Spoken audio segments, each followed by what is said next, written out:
Welcome back. Longtime Congressman Vern Ehlers hanging up his political career after more than 16 years. We've been covering all of the angles on this big announcement since it broke about 2 hours ago. For 8 terms, he held that seat that was once held by President Gerald R. Ford. And 24 Hour News' Suzanne Jiha has a look back at his work in Washington. My name is Vern Ehlers, and I'm your new congressman. December 1993. Vern Ehlers wins a special election that would send him to Capitol Hill. Also, I feel very humbled.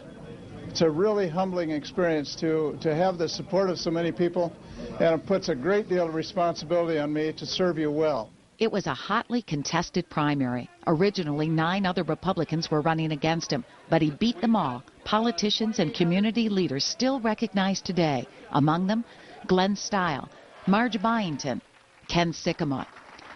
Then he went on to wallop his Democratic and third-party contenders. Ehlers was replacing 3rd District Congressman Paul Henry, who died of a brain tumor while in office. It's the congressional district of Kent, Ionia, and Berry counties, long known as a Republican stronghold.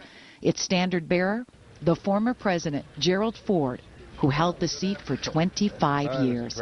On election night, Ford called Ehlers. Hello, this is Vern Ehlers. Vern?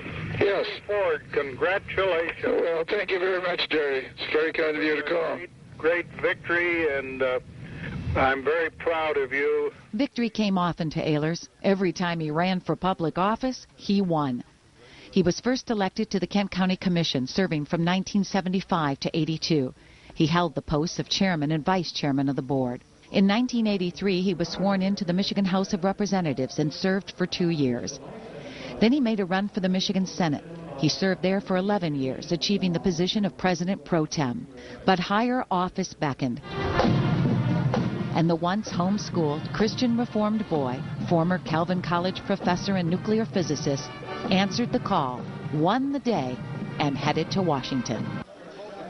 It was just 5 years after first winning the congressional seat, as he was nearing the age of 65, that the question of Ehlers retiring became a campaign issue. As my staff tells me, they can't keep up with me now. They can't imagine anyone who could run faster than I can in getting the job done. I regularly put in 80 to 90 hours a week with no problem. So I think that was a false issue.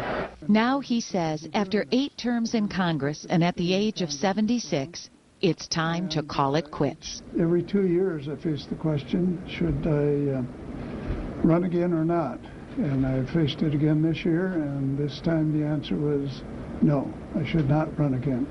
In Grand Rapids, Suzanne Jiha, 24 Hour News 8.